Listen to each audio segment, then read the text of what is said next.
안녕하세요. 데이터 애널리틱스 실습 수업을 맡은 DTI랩의 석사과정 이수영입니다. 이번 시간에는 R 프로그램 설치 및 기초에 대한 내용으로 실습을 진행하도록 하겠습니다. 수업 시작에 앞서서 간단히 진행되는 방식에 대해서 소개를 해드리자면 이번 학기 실습은 원은간 ERP에서 대면으로 진행이 될 예정입니다. 다만 실습 수업이라서 추후 프로그램을 재설치하신다거나 아니면 중간중간 놓치는 부분들이 있을 수 있기 때문에 저희 연구실 유튜브 계정에 영상을 녹화해서 업로드해 두도록 하겠습니다. 필요하실 때 언제든 이 하단의 링크에 접속하셔서 재시청하시면 됩니다.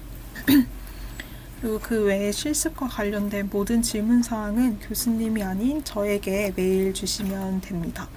다른 연락수단보다는 제가 메일 확인이 가장 빠르니까 가급적이면 메일로만 연락 부탁드립니다. 본론으로 넘어와서 이번 수업에서는 R 프로그램 설치와 기초적인 내용에 대해서 간략하게 다루고 특허 데이터를 수집하는 방법에 대해 안내해 드리도록 하겠습니다. 이 수업은 다른 프로그래밍 수업들과는 다르게 R 언어로 프로그램을 구현하는 것을 목적으로 한다기보다는 R 언어를 단순히 툴로 잡고 데이터를 분석해서 인사이트를 뽑아내는 것을 목표로 하고 있기 때문에 기초 문법들은 상세히 다루지 않을 예정입니다. 파이썬, 자바 아니면 C++를 기본적으로 다뤄보셨을 테니 이전에 다룬 프로그래밍 언어들의 기초 문법을 베이스로 이 R 언어에 맞게 응용하고 적용해 보시면 됩니다. 또 추가적으로 해당 강좌에서는 특허 데이터를 위주로 분석을 수행하기 때문에 특허 데이터에 대한 기초적인 이해가 필요합니다. 그래서 이를 5장과 6장에서 다루고 1장을 마무리하도록 하겠습니다. 먼저 이 챕터 1에서는 이 R을 설치해 보도록 하겠습니다. 먼저 R을 이용해서 분석을 하기 위해서는 총 2가지 프로그램을 설치해야 됩니다. 첫 번째는 R 언어이고 이는 통계 계산이나 그래픽을 위해서 개발이 된 언어입니다. 그래서 이 R 언어를 다운받기 위해서 여기 첨부된 링크로 들어가셔서 본인의 운영 체제에 맞는 설치 파일을 다운받습니다. 이제 같이 저와 함께 다운을 받아보실 텐데 이 R 언어도 시간이 지날수록 계속 버전이 업그레이드 되고 있는데 본 실습에서는 4.1.3 버전을 이용하고자 합니다. 이게 버전마다 패키지가 조금씩 업데이트 되면서 제가 깐 4.1.3 버전과 다를 경우 이제 또 다른 결과가 도출이 될 수 있으니 가급적이면 같은 버전으로 설치 부탁드립니다. 이 링크에 접속하시면 왼쪽 상단에 다운로드 링크가 있습니다. 클릭을 하고 컨트롤 F로 코리아를 검색해서 코리아 중에서도 이 세 번째 링크 seoul.go.kr 링크로 접속을 하셔서 본인의 운영체제에 맞는 링크에 접속을 하시면 됩니다. 여기 ERP 같은 경우에는 다 윈도우 기반이니까 윈도우로 들어가서 베이스 그리고 여기 다운로드 4.1.3 버전을 클릭해서 다운받으시면 됩니다. 저는 이미 다운을 받아뒀기 때문에 여러분 이걸 영상을 잠시 멈추고 다운을 받아주시면 됩니다. 이제 다운을 다 받으셨다면 이 다운로드에 들어가서 이걸 더블 클릭해 주시고 동의함, 넥스트 다 누르신 이후에 R 프로그램 설치를 완료합니다. 저 같은 경우에는 C 드라이브에 프로그램 파일 그리고 프로그램 파일에 하위 폴더 R 안에 들어가면 이게 다운이 받아져 있는데 R이 잘 설치되었는지를 확인하기 위해서 첫 번째 폴더 bin에 들어가서 이 응용 프로그램을 한번 실행을 시켜보겠습니다. 그러면 이 R 응용 프로그램을 클릭을 하시면 CMD 창 같은 게 나오는데 여기서 안녕을 프린트했을 때 이렇게 잘 출력이 되면 문제없이 잘 설치가 된 거라고 볼 수 있습니다.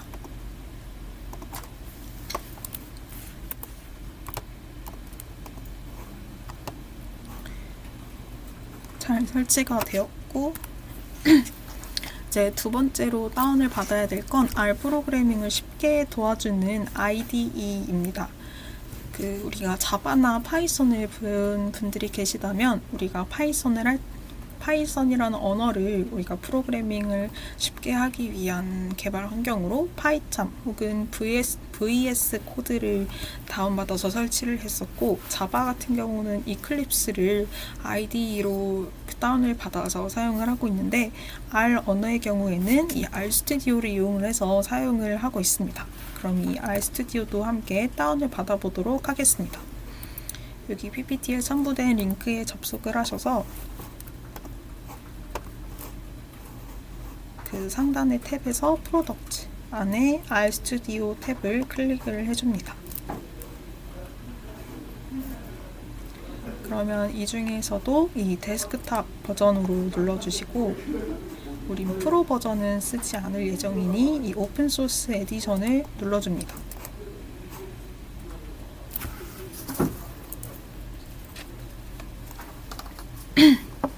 그러면 여기서 이 공짜를 다운받고 이 버튼을 눌러서 똑같이 이제 설치를 해줍니다.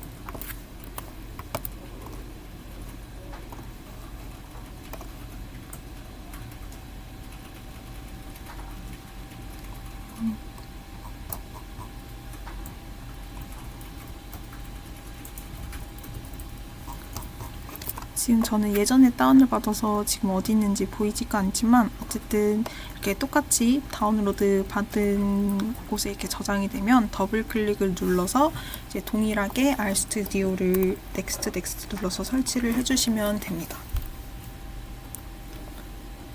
그리고 이제 프로그램을 켤 때에는 R 스튜디오를 여기 검색을 해서 열어주시면 되고, 여기까지 해서 R 스튜디오를 켜는 것까지 한번 진행을 해보도록 하겠습니다.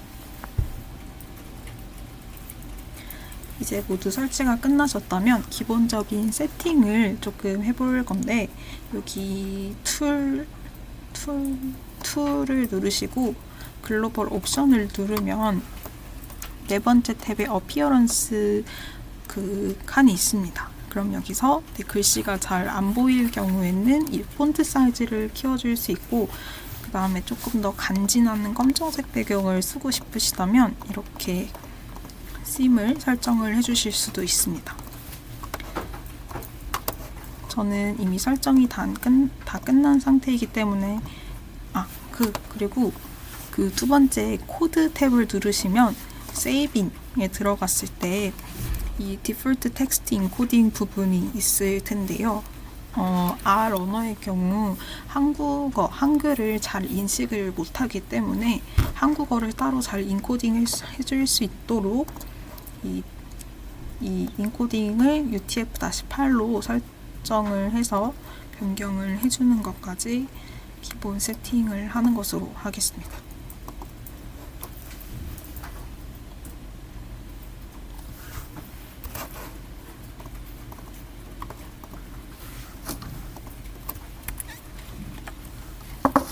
자, 이제 프로그램 설치가 끝났으니까 이 장에서는 기본적인 R 이용 방법에 대해서 다루도록 하겠습니다. 기본적으로 R은 컨트롤 엔터를 눌렀을 때 한 줄씩 실행이 되고 있습니다. 그래서 여러 줄을 실행을 시킬 때는 실행을 하고자 하는 부분을 드래그한 이후에 컨트롤 엔터를 한 번에 눌러주셔야 됩니다.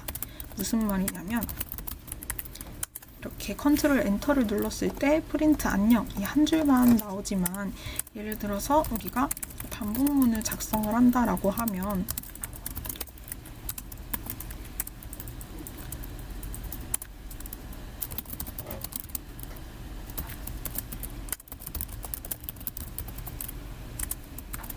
이렇게 여러 줄에 걸쳐서 작성이 되기 때문에 이걸 한 번에 잡아서 이렇게 컨트롤 엔터를 눌러주셔야 된다는 뜻입니다. 그럼 이제 우리가 이번 LDA 실습에서 필요한 패키지를 한번 다운을 받아볼 건데, 파이썬 같은 경우에는 세팅에 들어가거나 아니면 CMD 창에서 별도로 pip 인스톨해서 이렇게 패키지를 설치를 해줄 수 있지만, R 같은 경우는 이렇게 install.package 하고 다운표 안에 패키지 이름을 넣어서 직접 설치를 해주고 있습니다. 그래서 install.package LDA 이렇게 해서 이걸 그대로 쓰셔서 패키지를 LDA 패키지를 한번 다운을 받아보도록 하겠습니다. 아마 저는 이미 설치가 되어 있기 때문에 또 설치가 안 될 텐데 워닝 메시지가 떠도 크게 신경 쓰지 마시고 계속 다운을 받아주시면 됩니다. 이 다운이 받아졌다는 걸 어떻게 알 수 있냐면, 여기 패키지에 들어가면 이 LDA가 잘 설치가 되어 있다는 걸 확인을 할 수가 있고, 내가 설치한 패키지를 불러오는 방법은 라이브러리 함수를 써서 이 함수 안에 내가 다운받은 패키지 이름을 넣어주면 됩니다. 다만 주의할 점은, 설치를 할 때에는 다운표 안에 패키지 이름을 넣어줬지만 라이브러리로 설치된 패키지를 불러올 때는 다운표를 작성하지 않는다는 거 유의하셔서 이제 호출을 해주시면 됩니다.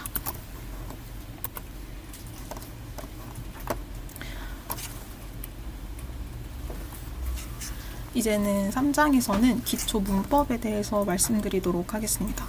이 3장은 어떻게 진행을 할 거냐면, 3장에서 다룰 세부 목차는 이렇게 구성이 되어 있고, 사실 표현 방식만 조금 다를 뿐이지 다른 언어들과 기본적인 로직은 아주 똑같습니다.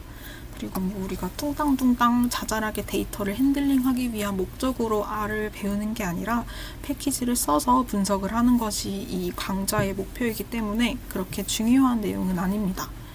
그래도 일단 안 하면 서운할 수 있으니까 간단하게 짧게 짚고 넘어가도록 하겠습니다. 먼저 객체 할당입니다. 대부분의 프로그래밍 언어에서는 이 이름을 붙여서 이제 어떤 값을 보관하는 가상의 공간을 우리가 변수라고 부르지만, R에서는 이를 객체라고 부르고 있습니다. 객체는 이제 미리 선언할 필요가 없고 할당만 하면 그냥 자동으로 바로 생성이 되고 있습니다. 이 객체 이름으로는 문자와 숫자를 같이 쓸 수가 있고, 첫 글자는 반드시 문자로 시작이 되어야 됩니다. 또 객체를 할당을 할 때에는 주로 파이썬이나 다른 언어들 같은 경우 연산자는 이거를 쓰지만, R에서는 화살표를 더 흔히 사용을 하고 있습니다. 그러니 여러분들도 나중에 과제를 제출을 하실 때 화살표를 이용해서 코드를 작성해 주시면 감사하겠습니다. 이제 얘는 우변의 결과를 좌변의 객체에 대입한다, 혹은 좌변의 결과를 우변의 객체에 대입한다 라는 뜻입니다. 이제 여기서 보면 A라는 객체에 1을 A라는 객체에 할당한다 라는 뜻이고, 그럼 내가 만든 객체가 잘 만들어졌는지 어디서 확인할 수 있죠? 라는 거는 이제 이 환경창에서 확인을 하실 수가 있습니다. 지금 아마 여러분이 딱 R 스튜디오를 켰을 때 이 콘솔 창만 열어져 있을 텐데, 저 같은 경우는 new 파일 R 스크립트를 통해서 이렇게 파일을 만들어서 아래 콘솔 창에서 런을 시켜주고 있고, 저는 그 수업 자료를 따로 관리를 하기 위해서 이렇게 그 드라이브 안에 폴더를 하나 만들어서 이렇게 R 파일로 코드를 작성을 해주고 있습니다. 그러면 아마 이렇게 객체를 할당한다고 했을 때에도 밸류 값의 이 environment 창에서 내가 만든 것들이 잘 지정이 되었는지를 확인을 하실 수가 있을 겁니다.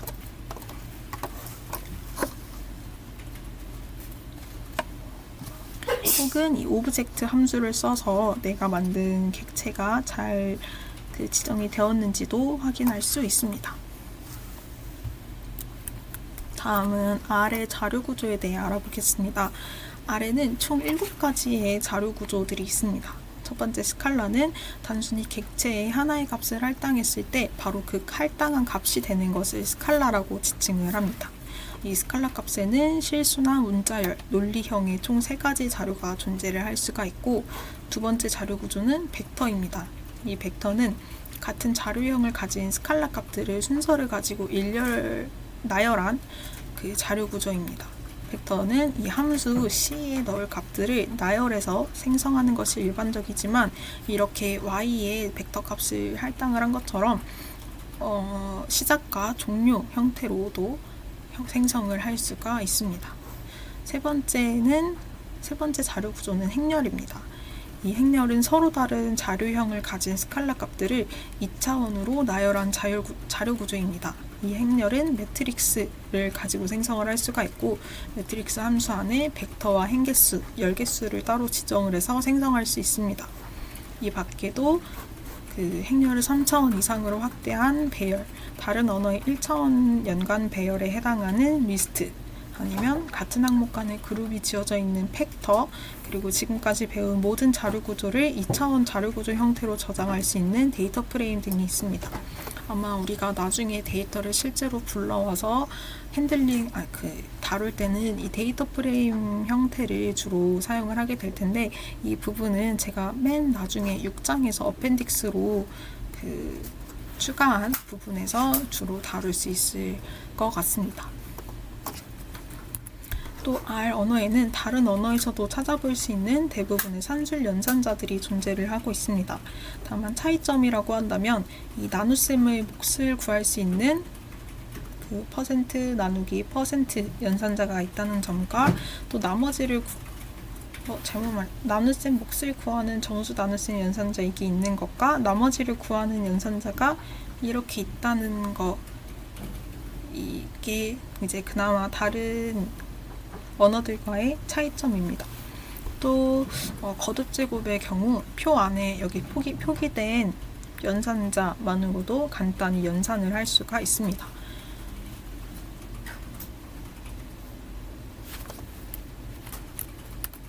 여기 보시면 그 예시들을 제가 작성을 해 두었고, 더 나아가서 이 마지막 내용처럼 벡터나 행렬에도 이런 산술 연산자들을 적용을 할 수가 있습니다. 이 경우 벡터나 행렬 안에 있는 모든 값에 연산을 하게 되고, 이제 두 개의 벡터나 행렬의 크기가 동일하다면 이 둘 사이에도, 행렬과 벡터 사이에도 산술 연산자를 사용할 수 있습니다. 이 반복문을 이용해야 되는 다른 언어들과 비교했을 때 문법도 간결하고 속도도 빠르다는 그런 장점이 있습니다. 다음으로 조건문에 대해서 살펴보겠습니다. 이 조건문은 다른 언어들과 마찬가지로 if문과 else문으로 구성이 되어 있습니다. 이제 이 if문 안은 값이 true인지 false인지에 따라서 작동 여부가 결정이 되고, 추가적인 이해를 돕기 위해서 1번의 if문, 그리고 3번의 스위치문, 4번의 위치문을 추가를 해서 구성을 해보았습니다.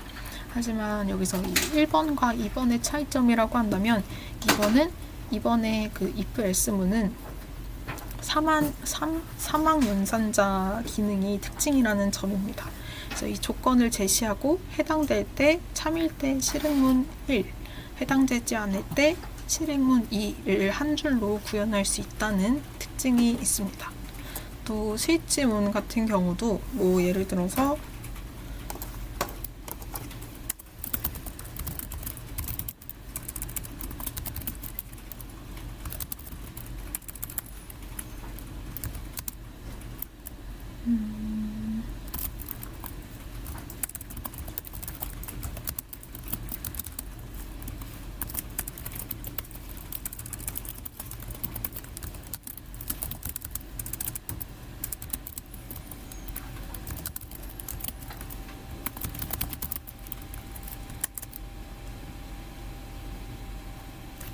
이렇게 작성을 할 수가 있고,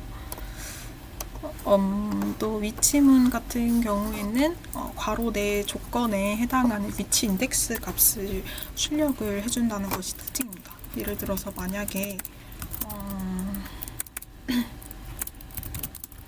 네임이라는 객체 안에 이렇게 사람 이름을 벡터로 할당을 하고,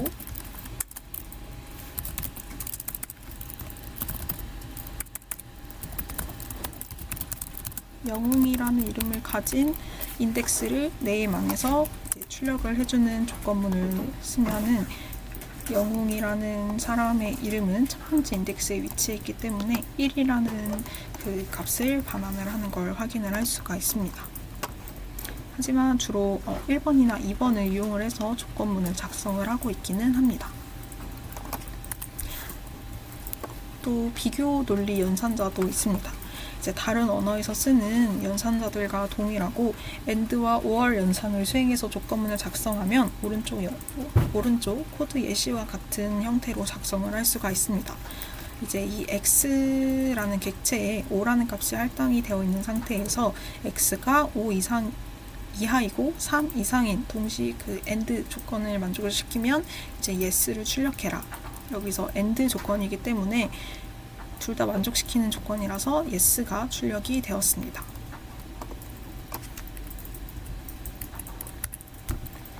이제 여기서 실습 예제 문제를 하나 풀어보자면 1부터 100까지의 점수가 들어있는 시험 점수 벡터를 하나 만드시고 이 벡터 안에 들어간 값들의 조건에 50 이상이라는 조건을 걸어 봅시다. 그러면 이제 벡터 안에 할당된 1부터 100까지의 값들에 대해서 각각 합격인지 불합격인지를 출력을 해줘야 됩니다. 힌트를 하나 드리자면 조건문 중에서도 이제 if, else, 사막 연산자를 사용하면 아주 간편하게 코드를 작성할 수 있습니다. 그럼 이 실습 예제를 지금부터 한번 풀어보도록 하겠습니다. 정답은 이 시험 점수 그레이드 객체 안에 1부터 100까지의 벡터 값을 할당을 해주었고, 저 같은 경우는 if pass라는 객체를 또 하나 만들어서 이제 각각의 값들이 합격인지 불합격인지를 넣어 주었습니다. 다음으로는 반복문입니다. 아래 반복문에는 for와 while문이 있습니다. 다른 언어에서도 찾아볼 수 있는 두 while문은 아쉽게도 아래는 없습니다. 이제 여기서 while문은 다른 언어들과 동일하게 초괄호 안의 결과가 이제 true가 되는 한 이 중괄호 안에 있는 모든 로직이 계속 반복이 되는 특징을 가지고 있습니다. 다만 이 for문의 그 문법이 조금 특이한데, for문이 실행이 되면 객체 i에 이 벡터 안에 들어있는 값들이 이제 순서대로 할당이 되어서 들어오게 됩니다.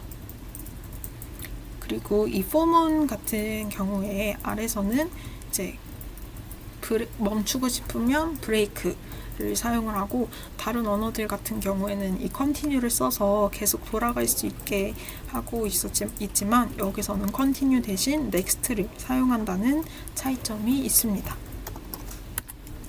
다음으로는 벡터와 행렬 그리고 데이터 프레임을 살펴보겠습니다.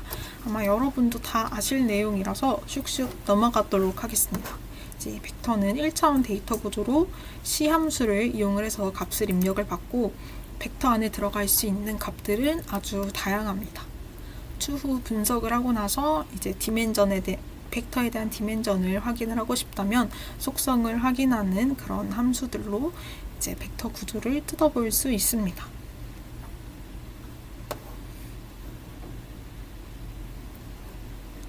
이렇게 확인을 할 수가 있습니다. 이제 행렬은 2차원 배열의 값이고 매트릭스 함수를 이용을 해서 생성을 할 수 있습니다. 이제 행의 개수와 열의 개수를 이렇게 입력을 하면 되고, 다음 리스트의 경우 데이터 집합으로 리스트 함수를 이용을 해서 생성을 할 수가 있습니다. 다음으로 데이터 프레임은 리스트의 2차원 형태이고, 똑같이 데이터.프레임을 이용을 해서 생성을 할 수가 있습니다. 이렇게 name과 number라는 컬럼을 가진 데이터 프레임을 생성을 하고 싶다면 name이라는 컬럼 안에 이제 벡터 형태로 영웅, 민지, 수영, 성호라는 값을 입력을 해주고 number 값에 이렇게 입력을 해줍니다.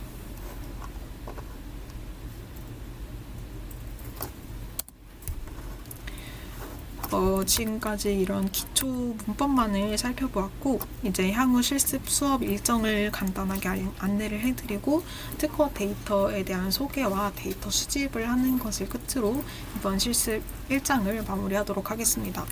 아마 중간고사 이전까지는 토픽 모델링, 아마 오늘 수업이 처음이자 마지막일 것 같습니다. 그리고 기말고사에는 이 네트워크 분석 및 링크 예측과 추천 시스템에 대한 내용으로 실습을 2번 더 진행하고 이번 학기를 마무리할 예정입니다. 아이고, 토픽 모델링 미정이 아니라 이번에 같이 4월 11일자로 오늘 같이 수업을 합니다. 이제 그 특허 데이터란 무엇인지를 알아보겠습니다. 이 특허라는 거는 이제 혁신 아이디어와 기술 발굴에 대한 원천 데이터 소스로 기술 개발 동향이나 산업 트렌드 등을 한 번에 파악을 할 수 있는 기술 정보의 결정체라고 볼 수 있는 데이터 소스입니다. 그래서 저희 DTI 랩에서는 이런 특허 데이터를 주로 다루어서 R&D 효율성이나 국가 산업 경쟁력 제고, 그리고 서비스 도출 등을 위한 그런 다양한 분석들을 진행을 하고 있습니다. 대표적으로는 이제 산업별 유망 기술을 예측하고 발굴을 할 수가 있고, 국가 R&D에서 어떤 영역에 투자를 할 것인지 전략을 세워줄 수도 있습니다. 그리고 신산업이나 이런 신규 서비스 창출에 기여할 수 있다는 강점이 있어서 많은 그 특허 데이터를 분석하는 것은 정말 중요하고 기업과 국가 관점에서 봤을 때 아주 핵심적인 그 분석이라고 할 수 있습니다. 이 특허 데이터를 분석한 사례들 같은 경우에는 이렇게 향후 지금은 2022년이지만 향후 2023년, 2024년에는 어떠한 기술이 유망할 것이다. 그러니 이 해당 기술에 투자를 해라, 아니면 이 R&D 지원을 확대해야 된다. 여기에 특히 어떤 기술 분야, 배터리 시스템 분야에 대한 기술 개발을 해야 한다라는 기술 예측 등을 할 수가 있고, 이렇게 기술 진화 분석이나 아니면 로드맵을 수립을 해서 국가 차원에서도 이제 그 전략을 지원을 할 수가 있습니다. 또 이렇게 그림처럼 이 특허 맵을 생성을 해서 이 어떤 기업이 어떤 기술 분야에서 강세를 보이고 있다. 그러니 이렇게 그 옆에 있는 애들은 얘네랑 같이 R&D 그 리더십, 파트너십을 맺어서 같이 기술 개발을 하면 너네가 훨씬 더 넓은 좋은 입지를 선정을 할 수가 있다. 혹은 너네 기술은 방어를 해서 너의 기술을 지켜라. 이런 식으로 특허 출원에 대한 전략도 세울 수 있습니다. 이 특허 데이터 같은 경우에는 어떻게 구성이 되어 있냐면 특허 명세서를 바탕으로 이 많은 정보가 담겨 있는데 크게 텍스트 데이터와 메타 데이터로 분류를 해서 살펴볼 수가 있습니다. 텍스트 데이터에는 이렇게 타이틀 혹은 앱스트랙, 그리고 여기는 그 첨부를 하지 않았지만 청구항이라고 이 기술에 대한 그 청구 범위를 법적으로 명시를 하고 있는 청구항, 혹은 설명, 그 다양한 텍스트 데이터들이 담겨 있고, 메타 데이터 같은 경우에는 이렇게 사전에 국가마다 태깅을 해서 분류해 둔 기술 분류 코드가 있습니다. CPC나 IPC 같은 기술 분류 코드들에 대한 것이 메타 데이터이고, 아니면 사이테이션, 인용 정보, 인용 횟수, 피인용, 전방 인용 이런 것들이 있고, 출원 날짜, 아니면 발명자 정보, 혹은 도면 같은 것들도 이 메타 데이터로 해석을 해서 분석을 할 수 있습니다. 그럼 이제 우리는 어떻게 특허 데이터를 수집하냐라고 한다면 동국대학교 중앙도서관으로 들어갑니다. 다들 각자 로그인을 해주시고 그 두 번째 전자자원 탭에서 학술 DB 데이터베이스를 들어가면 W 위즈 도메인이라는 곳에서 우리가 특허를 다운을 받을 예정입니다. 위즈 도메인 뿐만이 아니라 키프리스, USPTO 이런 다양한 특허 그 데이터베이스들이 있지만 위즈 도메인은 우리 학교에서 돈을 내고 우리가 학생들이 잘 쓸 수 있게 해주는 곳이니까 위즈 도메인을 쓰도록 하겠습니다.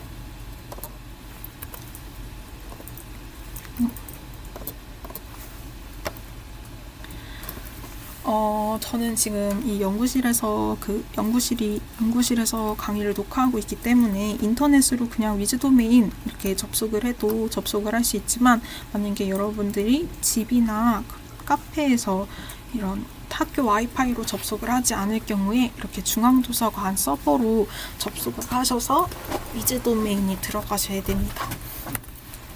그러면 우리는 어떻게 검색식을 작성해서 특허를 다운받을 수 있을까에 대한 내용을 살펴보겠습니다. 먼저 이렇게 제가 설정한 탭처럼 동일하게 세팅을 해주시면 됩니다. 이 한국어 같은 경우에는 그 분석이 굉장히 어렵기 때문에 이번 실습에서는 주로 영어 데이터를 가지고 분석을 하도록 하겠습니다. 한국 특허 실용 없애고 미국, 그리고 공개 등록 증복 제거를 해줍니다. 그러면 이제 여기서도 이렇게 설정을 해주시고, 그 밑에 보면 간단 검색부터 여러 검색이 있지만 그 중에서도 우리는 고급 검색에서 검색식을 작성을 해서 검색을 합니다. 이제 특허 검색식을 작성을 하는 게 조금 어려울 수 있어서 특허 검색식 작성 도우미를 켜줍니다. 그리고 검색 도움말을 클릭을 해서 위즈 도메인에 대한 도움말 가이드라인을 이제 다운받아서 이걸 같이 보면서 검색식을 작성을 해주면 됩니다. 먼저 내가 여기 이렇게 검색 필드를 설정을 했으면, 두 번째로는 내가 어떤 대상에 대해서 데이터를 수집할 것인지를 정해야 됩니다. 저 같은 경우는 전기 자동차를 분석 대상으로 설정을 해서 검색 키워드를 선정을 해보았습니다. 검색 키워드는 크게 핵심 키워드, 확장 키워드로 나누어서 우리가 선정을 하는데, 핵심 키워드는 대상 기술을 설명하는 직접적인 키워드, 혹은 확장 키워드는 핵심 키워드에 대한 동의어와 확장어로 작성을 할 수 있습니다. 전기 자동차에 대한 분석 대상을 설정을 했기 때문에 핵심 키워드는 Electric Vehicle, 그리고 확장 키워드는 이 Electric Vehicle의 줄임말인 EV 혹은 베이클을 대체할 수 있는 카, 오토모바일 등등으로 이렇게 확장 키워드를 설정을 해줄 수 있습니다. 그러면 이제 이 확장 키워드와 핵심 키워드들의 조합을 이용을 해서 그 검색식을 작성을 할 수가 있습니다. 이제 좀 전에 우리가 다운받은 위즈 도메인 가이드 페이지 33페이지를 보시고, 이렇게 and 연산자, not 연산자, or 연산자, 그리고 이런 인접 연산자 등등을 사용을 해서 검색식을 작성을 해주시면 되고, 추가적으로 나는 몇 년도부터 몇 년도까지 출원된 특허들만을 보고 싶다라고 한다면 이렇게 AD 검색 필드를 확장시켜서 이제 추가를 해줄 수 있습니다. 그리고 이 IC라는 검색 필드는 제가 사전에 아까 이야기했었던 특허 명세서에 사전에 할당된 이 기술 분류 코드가 있다라고, CPC, IPC 같은 기술 분류 코드가 있다라고 말씀을 드렸는데, 이 IC 필드에서 이제 사전에 태깅된 IPC 코드를 이용을 해서 특정 기술 분야에 대한 특허들만을 검색을 할 수도 있습니다. 검색식 작성에 대한 예시를 한번 살펴보면, TAC는 아마 타이틀, 앱스트랙트, 클레임에 대한 세 가지 필드에 이런 키워드들이 있으면 그 특허들을 찾아주세요 라는 의미이고, 이런 검색 필드들도 가이드북을 보시고 한번 작성을 해보시면 됩니다. 저 같은 경우는 일렉트릭 베이크를 그 핵심 키워드, 그리고 나머지들을 이제 확장 키워드로 잡았기 때문에 이렇게 얘네 일렉트릭과 베이클이 두 글자 이내에 인접해 있거나, 아니면 뭐 확장 키워드 카와 인접해 있거나, 오토모바일이라는 키워드와 인접해 있거나 하면 이제 일렉트릭 베이클이라고 보고 뽑아줘. 하지만 하이브리드에 대한 특허는 필요 없으니까 낫으로 하이브리드를 제거를 해줬습니다. 그리고 그 출원 연도가 2010년부터 2022년 사이에 것들인 특허들만 리턴을 해달라고 설정을 해두었습니다. 한번 얘를 위즈 도메인에 가서 다운을 받아보면 우리가 그 검색식 작성 도우미를 켰을 때 아무런 에러가 뜨지 않는 걸 확인을 할 수가 있습니다. 이 괄호 같은 것도 하나하나 짝이 다 맞아야 되니까 확인을 해보시고,